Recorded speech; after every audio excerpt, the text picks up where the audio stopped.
Merhaba, ben Fadime. Kanalıma hoş geldiniz. Bugün sizinle güzel, şık bir bluz yapıyoruz. Dilerim çok beğenirsiniz ve denemek istersiniz. Keyifli seyirler diliyorum. İrili ufaklı pullardan oluşan ipek gibi bir ipimiz var. Birkaç kat olmasına rağmen ince ve kaygan. Yaklaşık olarak ben bir göz kararı 38 beden 40 beden için örüyorum ben bu kıyafetimi. Bu abiye bir kıyafet olacak. Parti olur, düğün olur, eğlence olur, şık bir yemek olur. İster tek başına ister altına bir şeyler giyerek veya üzerine ceket, manto, palto, şal alınarak kullanılabilecek bir kıyafet yapıyoruz. 30 ilmek yaptım. Ve devam ediyorum. 5 sıra ördükten sonra yanlardan arttırmalara başlayacağız. Bu yakadan etek ucuna doğru giden bir bluz. Ee, Yakamızı burasını arka olarak planlıyorum. Önü birazcık daha küçük yapacağız. Ve tersi ters düzü düz örerek yapacağız. Şöyle pullarını da görüyorsunuz. Pırıl pırıl bir şey bu. Çok tatlı. 5 sıra sonra buluşalım ve arttırmamızı nasıl yapacağımızı konuşalım. Gördüğünüz gibi 5 sıra ördüm ve geldim. Düzdeyiz şu an. Bluzumuzun düzündeyiz. İlk ilmeğimi yine örmeden alıyorum. İkinci ilmeğimi normal bir şekilde örüyorum. Üçüncü ilmeğimden önce buraya da pul geldi ama hemen şimdi göstereceğim burada. Şu pulu birazcık çekeyim. Biraz da kameraya yaklaştırayım. İlmeğimin içinden değil bir alt sıradan bir ilmek alıyorum ve normal bir şekilde ilmeğimi de örüyorum. 3 ilmeğimi 4 ilmek yaptım. Yani 2 tane örüp bir tane arttırmış oldum kenarda. Bu işlemi koltuk altına kadar devam edeceğiz. Şimdi şuraya kadar da gideyim. Orada da bir arttırmamız var. Her iki yandan düzü örerken birer tane arttıracağız. Tersinde arttırma işlemimiz yok. Düz bir şekilde dümdüz arttırmadan tersi ters öreceğiz. Ve daha sonra tekrar düze geldiğimizde yine aynı şekilde bir tane arttırmamız olacak. İpim çok kaygan olduğu için bu şekilde tutuyorum ve birazcık da zorlanıyorum örerken. Ama dilerim size net anlatabiliyorumdur şu an.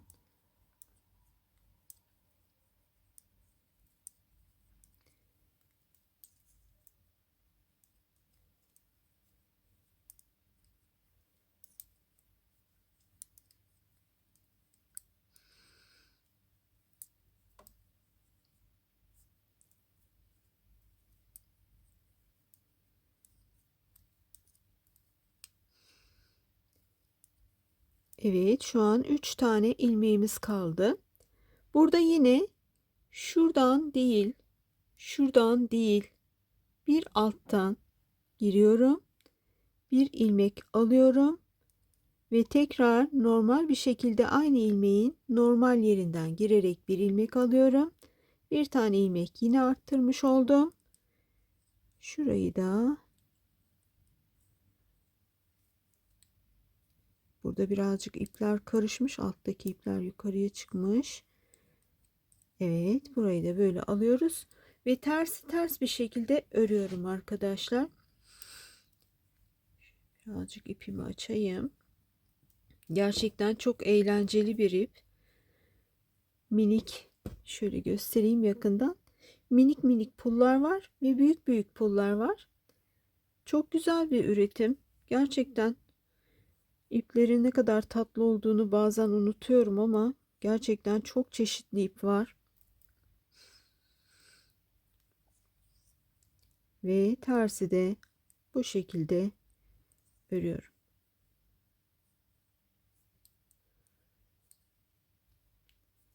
Bu işlemi ne kadar yapacağız? Bu işlemi ben 38-40 beden için yapıyorum. Yaklaşık olarak 98-100 arası bir göğüs bedeni için yapıyorum bunu. O yüzden bunu yaklaşık olarak 45 santim bu şekilde yanlardan birer tane üçgen şekilde koltuk altına doğru inerken büyüteceğim 45 santime kadar. Ve daha sonra orada çoklu arttırmalar yapacağız. Ve yaklaşık olarak bir 48 santime tamamlayacağım. Bu arka beden. Önde daha küçükten başlayıp daha farklı bir yol izleyeceğiz. Onu da size şemalarla anlatacağım. Arkayı ve önü şemalarla anlatacağım. Koltuk altında istediğimiz ölçüye hem arka beden hem de ön bedende ulaştığımızda her iki örgümü de düzünden misinalı şişime takacağım ve koltuk altından sonraki bölüm etek ucuna kadar yuvarlak bir şekilde, dikişsiz bir şekilde inecek. Orada da yine size detayları veriyor olacağım. O noktada buluşalım. Koltuk altında 45 santime ulaştığımda buluşuyoruz ve çoklu arttırmaları tek tek anlatıyorum. Arka bedenimizde çoklu arttırma bölümüne geldik. Nasıl yapmıştık? Yakadan başladık. Aşağıya doğru birer birer önlerde arttırdık. Arkalarda düz örerek geldik. Ve şimdi beraberce çoklu arttırmamızı görelim. Ön bedenimi de aynı şekilde yaptım. Şu an misinada bununla birleştireceğim anı bekliyor. Her iki bedeni misinaya takıp daha sonra aynı anda öreceğim hiçbir arttırma olmadan. Çoklu arttırmalarımızı nasıl yapıyorduk? Şöyle şişime alıyorum. Bir tane ilmek çıkarıyorum. İki ilmeğin arasından. İçinden değil arkadaşlar. Şöyle görebiliyor musunuz? Arasındayım. Ve ikinci ilmeğimi de çıkarttım. Örüyorum. Bu tarafta da aynı işlemi arkaya doğru dönerken yapacağım.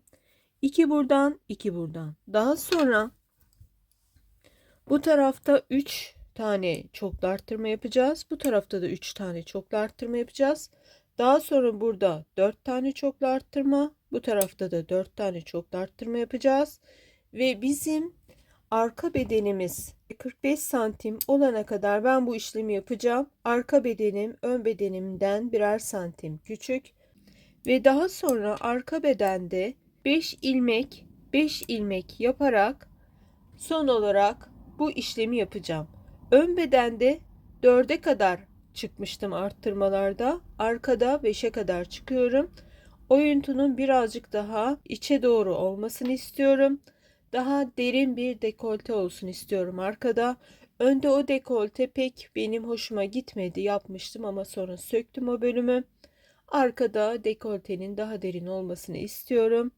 Ve daha sonra da misinaya takacağım ve beraberce öreceğim. Burada misinalı şişte kıyafetimin ön bedenini görüyorsunuz.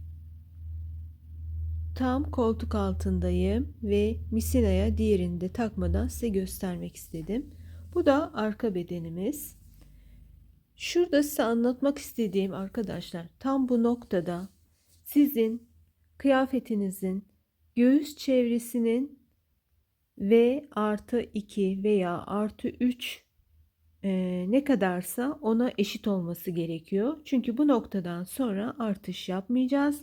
Misinaya geçiriyorum arka bedenimi de ve beraberce etek ucuna kadar arttırmadan devam ediyorum. Ön kol evi normal bir şekilde oyularak yapıldı. Hemen arkaya geçiyoruz. Arkada önde yapmış olduğum oyuntunun biraz daha fazlasını yaptım. Çünkü arka kol evinin daha oyuk görünmesini istiyorum. Ben bu bluza aslında etek ucundan başlayıp yukarıya doğru giderek başlamıştım. Ama az sonra anlatacağım teknik aksaklıklardan dolayı tekniği doğru yaptım ama ipin ve şişin aşırı kaygan olmasından dolayı ve benim de misineye henüz tam olarak hakim olamamamdan dolayı maalesef bir 15 santim ördüm ve dönme oldu. Çok garip bir bluz oldu ve söktüm ve yakadan başlayarak etek ucunda bitirdim. Yine koltuk altlarında bu anlatmış olduğum yönteme dikkat ederek yapın arkadaşlar. Yoksa dönen bir örgü oluyor. Sökmek zorunda kalmayın.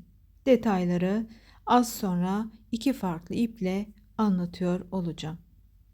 Ben kırmızı bluzumu başlarken ip kaygan, şiş de kaygan olunca size anlatmak istediğim bir konu vardı. Onu anlatamadım. Şu an böyle iki farklı ip takarak, farklı renkleri takarak anlatmak istediğim bir şey var. Misinalı şişte örüyorsanız ve yuvarlak bir şekilde örecekseniz bedeninizi, yanlar dikişli olmayacaksa yapmanız gereken bir şey var. İlmekleriniz yukarıda, dipler de aşağıda kalacak. Bütün ilmeklerin hepsinin aynı şekilde olduğundan emin oluyorsunuz. Ve daha sonra birleşim yerinde de şu işlemi yapıyoruz. Hemen gösteriyorum. Buradaki ilmeğimizi alıyoruz ve şu ilmeğimizle şu ilk ilmeğimizin yerini değiştiriyoruz. Hemen burada çekerek düzelteyim şunları. Ve buradaki ilmeği örerek devam ediyoruz.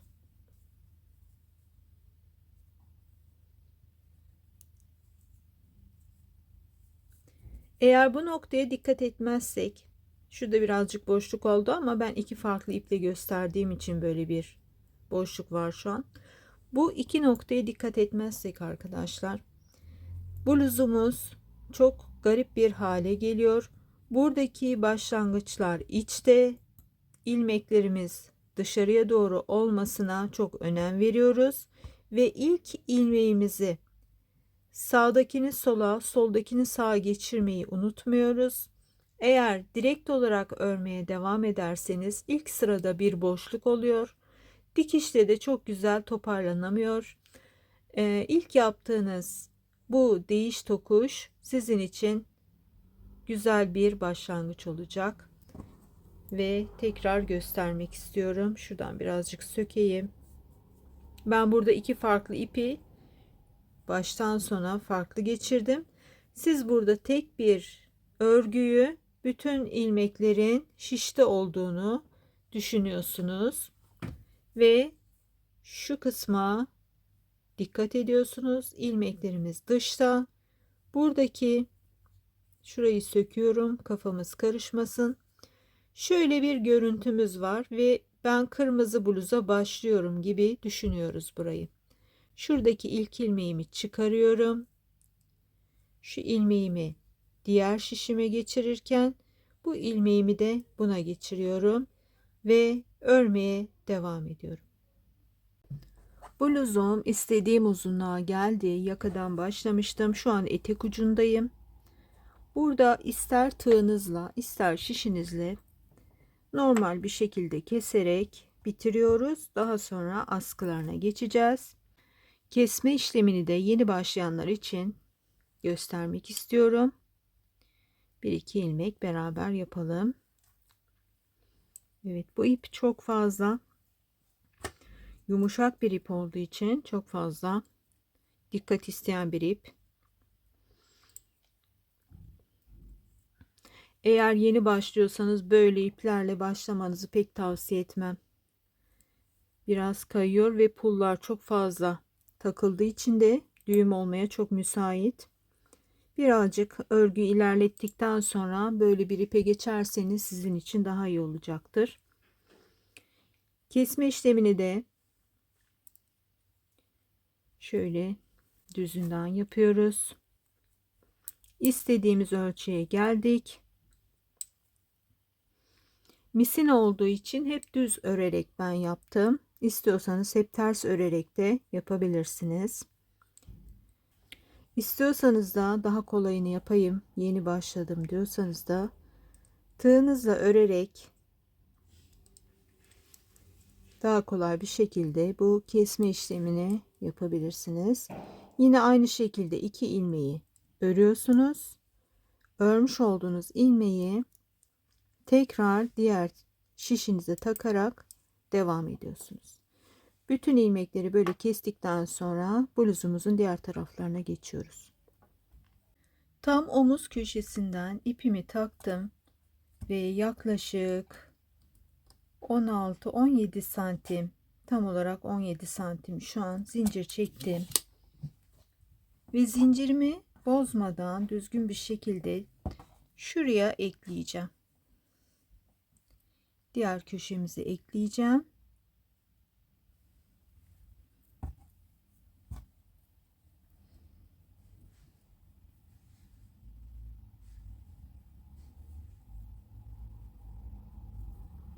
Ve burada her bir zincirin içerisinden batarak geriye doğru gideceğim. Sık iğneler yaparak. Daha sonra da kol altında kol evine sık iğneler yapacağım. Çıkacağım. Şuradaki yakayı sık iğne yapacağım. Ve diğer köşeye geldiğimizde 17 santim zincir çekip diğer tarafa ekledikten sonra yakaları ve kol çevresini sık iğneler ile toparlayacağım. Etek ucumuz için de hemen şurayı ölçmek istiyorum.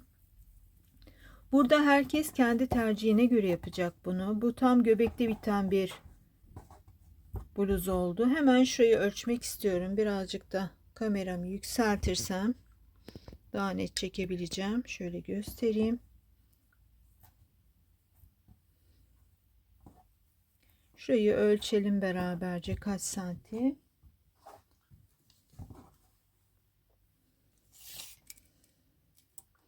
Etek ucundan kol altına kadar 27,5 santim. Burayı da bir sık iğne ile çevreleyeceğiz. Etek ucuna henüz karar vermedim sık iğne yapıp yapmayacağıma. Bunu da bitince bir düşüneceğim. Kolları, zincirlerimizi, yakayı sık iğne ile çevreliyorum. Üst kısım bitiyor. Şimdi askılarımı bitirdim. Sıralamayı size kısaca anlatmak istiyorum. İpimi bağladıktan sonra karşı köşeye kadar 17 santim bir zincir çektim. Burada herkesin tığ ve atış şeklinden dolayı zincir sayısı farklı olacağı için ben santim veriyorum. Buradaki santimi herkes kendi istediği askı uzunluğuna göre atıyor. Ve daha sonra buradan buraya zincirimizi attıktan sonra geriye doğru sık iğneler yaparak aynı noktaya geliyoruz. Yakayı sık iğneler yaparak yine köşeden karşıya kadar tekrar bir zincir atıyoruz. Tekrar geriye geldikten sonra kol evini sık iğne ile dönüyoruz. Daha sonra buradaki yakayı sık iğneler ile döndükten sonra ipimizi hiç koparmadan geri kalan diğer kol evimizi de sık iğneler ile toparlıyoruz ve şöyle bir bluzumuz oluyor. Etek ucunda sık iğne yapmamaya karar verdim. Şu görüntü benim hoşuma gitti. Hem böyle sıkmayan bir görüntü olduğu için de daha dökümlü olacağına karar verdim. Burada tığımı da ve daha sonra ipimi de güzelce kopardıktan sonra içeride kaybettim. Eğer düğümler falan varsa da onları da içe alıyoruz ve bluzumuzu tamamlıyoruz. Benim bluzum şu an istediğim şekilde tamamlandı. Ben ölçümünü, gramını ve diğer detaylarını yazdıktan sonra anlatmaya hazır olacağım. O noktada buluşalım. Bizim şöyle bir arka bedenimiz var. Yukarıdan başlıyoruz. Yakadan arkada 30 ilmek ile başladım ve 5 sıra bir de arkayı sayarsak 6 sıra dümdüz ördük arttırmadan. 6 sıra ördükten sonra önlerden bir bu taraftan, bir bu taraftan, bir bu taraftan, bir bu taraftan arttıra koltuk altındaki arttırma, çoklu arttırma bölümlerine kadar geliyoruz. Burada 2 arttırıyoruz. 3 arttırıyoruz, 4 arttırıyoruz ve 5 arttırıyoruz. Arkada daha oyuk bir görüntü istediğim için hemen şuraya çizmek istiyorum. Ve buraya kadar arttırdıktan sonra arkadaşlar bu tarafta da aynı işlemleri yaptık zaten. Ve bu şekilde arka bedenimiz bizim bekliyor. Öne geçiyoruz. Hemen önü de çizmek istiyorum. Önü 25 ilmek ile başlıyoruz. Arkada kaçtı? 30'du. Önde birazcık farklılıklar var. Hemen anlatıyorum. Önde 25 ilmek attıktan sonra tersini ters olarak geliyoruz ve 3. sıradan itibaren arttırmalarımıza başlıyoruz. Birer birer her iki tarafta da arttırıyoruz ve geldik kol altındaki çoklu arttırma bölümüne. Önde şöyle bir arttırmamız var. Şurada çoklu arttırma bölümüne geçtik. 2, 3, 4 arttırdıktan sonra devam etmiyoruz ve şişimizi dikkatli bir şekilde videoda anlatmış olduğum şekilde çaprazlama yaparak bir güzel bu iki bedeni, bu ön bedenimiz, bu arka bedenimiz birleştiriyoruz. Peki bizim santimlerimiz kaç olacak? Arkadaşlar ben bunu kızıma örüyorum.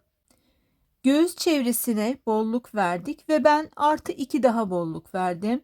98 artı 2 100 santim göğüs çevresi olan göğüs çevremize göre ölçüyoruz. Çünkü bu göbekte biten bir bluz. Eğer uzun tonik şeklinde yapacaksanız göğsü ve kalçayı ölçüyorsunuz. Hangisi genişse ona göre yapıyorsunuz veya ben daha ustaca yapmak istiyorum diyorsanız göğse göre örüyorsunuz ve daha sonra kalçaya doğru daha da genişleterek devam ediyorsunuz. Şimdi ben bu tam göbek noktasında bittiği için göğse göre ördüm. 100 santim. Buna göre de benim arka bedenim, şurada birazcık küçülteyim ve rengimi değiştireyim. Burası da mavi olsun. Şarjım mı bitiyor acaba? Şimdi şurası benim arka bedenim. 48 santim oldu. Önde ise burayı da 52-53 santim oldu. Yani toplamda 100 santim veya 101 santim, biraz esnekçe bir örgü olduğu için tam net ölçemedim. 1 santimde çok bir şey fark ettirmiyor zaten. Bu noktaya kadar ördükten sonra arkadaşlar misinalı şişiniz varsa misinalı şişinize dikkatli bir şekilde geçiyorsunuz. Eğer misinalı şişiniz yoksa veya düz şişle örmeyi seviyorsanız da düz bir şekilde yanları etek ucuna kadar arttırmadan örüyorsunuz. İstediğiniz uzunluğa ulaştığınızda kesiyorsunuz. Ben misinalı şişle örenler için anlatayım. Bu noktada dikkat ederek birleştirdikten sonra yaklaşık olarak kaç santim ördüm? Hemen şuraya da ölçüyü vereyim. Şurası 27,5 santim oldu arkadaşlar. Ve benim göğüs çevrem kaçtı? 100 santimdi. Daha sonra 2 tane askılar yaptım. Etek ucunda tığlama yapmadım. Olduğu gibi bıraktım. Pullu bir bluz, ince bir örgü. Giyildiği zaman dökümlü, güzel bir duruşu vardı. Onu bozmak istemediğim için etek ucunda bir tığlama yapmadım. İstiyorsanız yapabilirsiniz. Ben askıları yaptıktan sonra ipimi koparmadan üst bölümde, kol evlerinde ve yakalarda ve askılarda sık iğneler yaptım. Eğer istiyorsanız siz de o bölümleri benim tığladığım gibi tığlayabilirsiniz. İstiyorsanız da sadece zincir çekip askı yapabilirsiniz veya şu bölümü askısız halini tığladıktan sonra Askı yerine bildiğimiz metal zincirleri alıp onları da yapabilirsiniz veya incilerden bir askı yapabilirsiniz veya saten bir askı oraya dikebilirsiniz. Artık bu noktada kişinin kendi zevki önemli. Nasıl istiyorsanız öyle yapabilirsiniz. Şurada burayı birbirine ekledikten sonra yuvarlak bir biçimde örüyoruz ve 27,5 santim sonra ben bitirdim. Siz nerede istiyorsanız oraya kadar devam ediyorsunuz. Şimdi ben size diğer detaylardan da bahsedeyim. Bu pullu bir ipti arkadaşlar. Piyasada bayağı da pahalı satılan, genelde Rus örgücü hanımların tercih ettiği bir ipmiş. Ben de dedim madem öreceğim, en güzelini öreyim. Hem sizin için güzel bir örnek olsun, hem benim için iyi bir deneyim olsun istedim.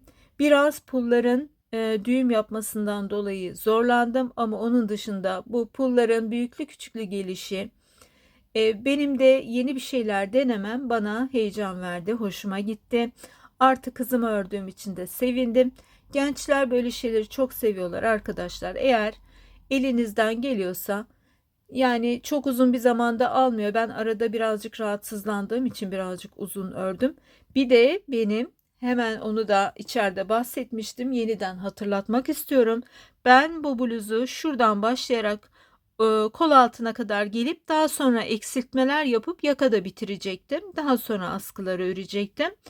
Ama ipin kayganlığından, şişin kayganlığından ve benim çok hakim olamamamdan dolayı bir 15 santim kadar ördüm. Burgulu bir şekil oldu. Düzeltemedim ben onu. Eğer siz de benim gibi yeni başlıyorsanız misinaya, aynen benim gibi yukarıdan başlayın. Hiç başınız ağrımasın. Ben birkaç kez sökmeme rağmen, çok fazla dikkat etmeme rağmen, böyle masanın üstüne koyarak, şöyle masanın üstüne koyarak hepsini tek tek düzeltmeme rağmen bir tane ilmeği kaçırdığım için yine aynı şey oldu ve ben şu an size anlatmış olduğum gibi yakadan etek ucuna doğru, şuraya da bir okla göstereyim hemen. Yakadan etek ucuna doğru yaparak geldim ve bluzumu bitirdim. Bu bluz için neler gerekiyor? Güzel bir pullu ip gerekiyor. Piyasada bir sürü çeşidi var. İstediğiniz çeşidini alabilirsiniz. Benim örmüş olduğum bu ip, dediğim gibi Rusların çok tercih ettiği bir ipmiş. Bu ipten alacaksanız arkadaşlar, benim ipim, ip kilo yazalım şuraya, 90 gram ip gitti ve ben 6 numara şiş kullandım. Bir de 4 no tığ kullanarak tığlamalarımı yaptım. Sık iğnelerimi. Şuraya da tığlama yazayım. Bunun dışında çok kolay bir örgüydü. Yeni başlayanlar için birazcık daha kaymayan iplerle yaparlarsa daha güzel sonuçlar alacaklardır. Veya ben buna zaman harcarım, kayan iple de denemek istiyorum diyenler varsa da tabii ki elleri zamanla alışacaktır.